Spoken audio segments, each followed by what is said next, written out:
Is our universe infinite? Sooner or later, this question is certain to occur to many of you. Unfortunately, today's science is incapable of providing a definite answer to it, but it can claim with assurance that there was a beginning of the universe. The world we know has been growing and developing throughout 13.8 billion years, originating from the condition that came to be called the cosmic singularity. In order to research this process, astronomers have to literally look back at the past. When we talk about the boundaries of the universe, we imply only the limits seen to us. This visible area is called the metagalaxy, or the observable universe. But what lies beyond? Cosmo. The first in outer space.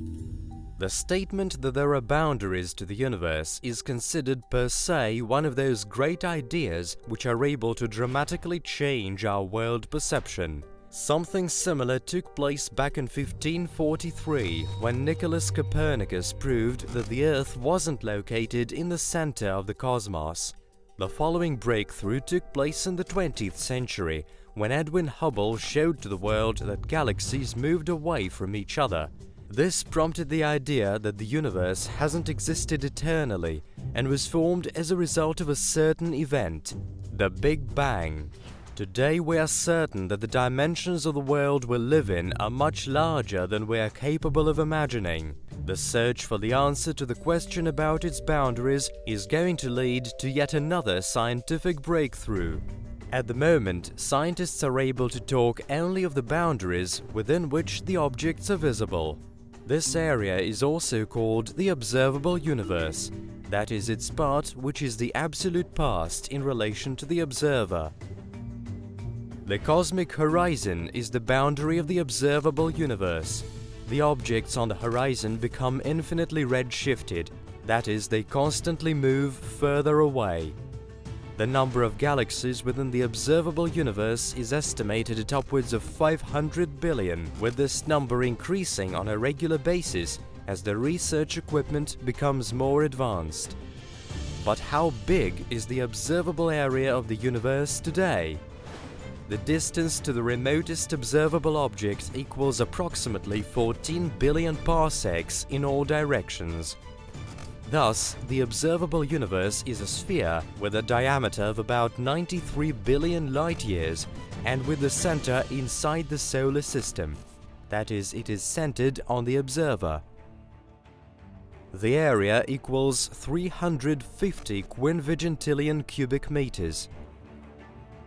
It should be mentioned that the light emitted by the furthermost observable objects has been traveling for 13.8 billion light-years before reaching us. However, the distance to those objects has significantly grown due to the never-ceasing expansion of the universe. This process is the result of there being matter and energy in space, filling space-time. While there is matter in space, there is gravitational force. Therefore, the universe either shrinks, affected by gravity, or expands, affected by dark matter. It is also worth noting that there isn't a single center for the universe's expansion, just like there isn't a space for the universe to expand into beyond its boundaries. This process takes place with the matter in space at any point, everywhere and at all times. We do not physically perceive this, as the force holding our atoms and molecules together does not allow us to burst under the influence of the space expansion. This may be compared to a baking loaf of bread, with the raisins for galaxies and similar formations and the dough for the space matter. According to estimates, the distance to the furthermost observable objects today equals approximately 14 gigaparsecs, or 46 billion light-years. The furthermost stellar system with respect to the Earth is a galaxy dubbed GNZ11. Its light has been traveling to us for about 13.4 billion years, meaning that this object was formed less than 400 million years after the Big Bang.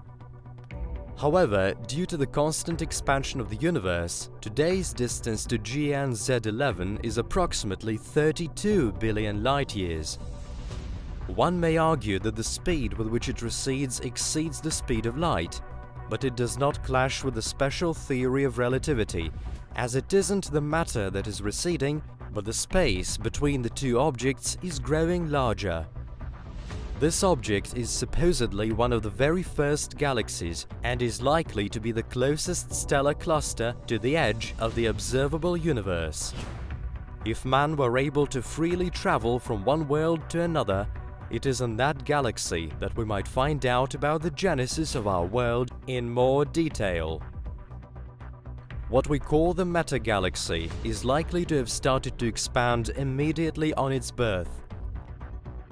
In theory, the boundaries of the meta-galaxy may well reach the cosmic singularity. That is, it may show us what the world had been like before the Big Bang, but in practice it is relic radiation that is the limit to the observable. It is this radiation that is emitted by the furthermost object in the universe to have been observed in contemporary science. This radiation poses something like a barrier for our vision. It came about approximately 380,000 years after the Big Bang. That is, at the time when the universe cooled off sufficiently for atoms to emerge. In plain English, it is similar to an image of space in its childhood, where it is depicted before the formation of the first stars. It is likely that the universe stretches infinitely beyond this barrier, and it is there that its hypothetical boundaries are to be found. The objects beyond this barrier are referred to in a number of ways: multiverse objects, parallel universe objects, to name but two. Science today is incapable of defining these bodies with any detail. However, assuming that the universe carries on expanding, we may conclude that the objects we're able to observe now are sooner or later going to disappear from our field of vision. If the accelerating expansion of the universe continues indefinitely, the galaxies beyond our supercluster are sooner or later going to recede beyond the horizon as a result, thus becoming invisible to us. Any form of communication beyond the boundaries of the observable universe will be rendered impossible, and any contact between the objects will be lost. The Earth, the Solar System, the Milky Way and our supercluster will be mutually observable, whereas the rest of the universe will recede in the distance. There may be hypothetical worlds beyond the regions observable to us. They originate as a result of phase transitions of physical vacuum. Alternatively, there may be objects forming out of irregularities of relic radiation located closest to the particle horizon. The question of multiverse objects remains a bone of contention among scientists, prompting an overwhelming number of pseudo-scientific guesses. Be it as it may, most researchers see eye to eye as to the infinity of our universe, although they interpret it in different ways. Some of them claim our world to be multidimensional, which makes our three-dimensional universe merely one of its layers. Others are inclined to believe in the theory of a multi-universe, with us as a minuscule fraction of an infinite multitude, whereas there may be a portal to other worlds beyond the observable area of the universe. Some space theories involve the existence of the so-called event horizon. According to this concept, we're never going to be able to look beyond the event horizon, because the speed at which photons travel away from us will be higher than the speed with which the observable universe expands. According to this theory, all the galaxies surrounding us are bound to recede beyond the event horizon. It will look like time stopped in them. We will observe them infinitely receding beyond the observable boundaries, but never quite disappearing from view. Be it as it may, contemporary science cannot provide a definite answer to this question, although the situation may change overnight once we have developed more advanced observation equipment. The universe might turn out to be a sort of sphere, and traveling over it might remind one of traveling on the spherical surface of our Earth. Considering the scale it reaches, however, This prospect appears impossible. In order to reach the edge of the observable universe, it would take man 46 billion years, even if we travel at the speed of light. By the time we reached this designated point, it would have moved the same distance away, and a similar journey would have to be embarked upon. It is likely that there aren't any large objects beyond the observable universe, and on peering there, we would see just a homogeneous cloud of helium, hydrogen, and a few other elements.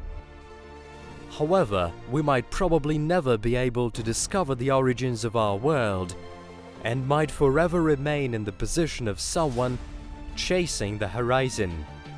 I hope you have enjoyed this video. If you have, why not hit the like button and subscribe? This way you will not miss the new videos. Keep in touch.